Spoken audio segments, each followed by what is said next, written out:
When people ask me if Insight Dialogue is a Buddhist practice as such, I get a little uncomfortable actually, because it's so deeply and thoroughly rooted in the teachings of the Buddha. But when you ask a question about Buddhism, or is it Buddhist, it often comes from a concept of Buddhism in this religious sense that's exclusionary to other belief systems, or that would be demand some kind of initiation, or all kinds of possible implications of Buddhism, or is it Buddhist? Does one have to be Buddhist to practice it? I can say very clearly, no, one doesn't have to be. The Buddha's teachings have carried such power for so many generations, so many thousands of years, because they conform to the human heart. That's it. When he's describing the way the mind clings and attaches, and that causes this sense of identification and suffering, you don't have to be Buddhist to experience this, to understand this, or to benefit from it. So it is with really all of these teachings. Of course, like all essential teachings, over time they've gotten a lot of layers, cultural layers and doctrinal layers, ritual layers, many of which are incredibly beautiful and skillful. But in going back to these essences of the teachings, one of the great advantages is that one can find how the teachings can go right to the heart of our humanity.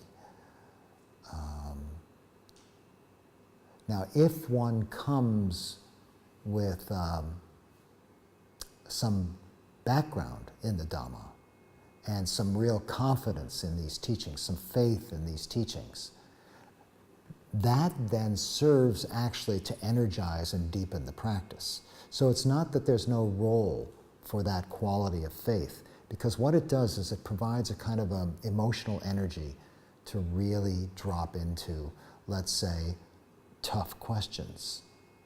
You know, if I'm going to really watch, if I can, you know, it may sound very abstract here, but if I'm really going to see the whole sense of me and self fall apart in its I control my life kind of attitude, and that's gone, and you're used to controlling your life and you're scared not to, you're going to need some faith. You're going to need some energy to confront difficult teachings.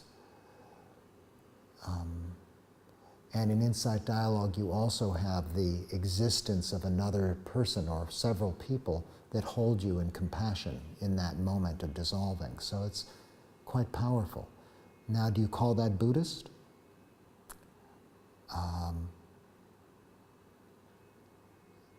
The teachings are directly from the Buddha, no problem. Whether it has that religious content, that's another question. Now, if one has meditation background, this is really going to serve one's Insight Dialogue practice, because the mind learns to be more stable. The quality of mindfulness is recognized, remembered. It can become stronger as one just practices in traditional silent meditation weekly or on retreat or anyway. But to say Insight Dialogue would only be for seasoned meditators, that wouldn't be true either. There's an advantage to having a practice, but if you don't, can be still touching the heart. I just recently had a fellow on retreat, went through the whole retreat. I didn't know it, but he had never done any meditation practice. He had never done a retreat. And here he was with a whole group of people who really did have quite a bit of practice, and he was doing the work. I mean, this man was really allowing himself to be moved by the Dharma in a serious way. And he came up afterwards and said, "Oh, thank you so much. I've really discovered something new here." And so as we talked about it, I realized he had no practice background at all, and he dove right into quite a deep retreat. It's not the first time I've seen that. So it speaks to the value or the capacity of this practice to touch the shared human experience, to not be dependent upon some particular background or belief system. And indeed, it's touching that shared human experience that's one of the gifts of the practice.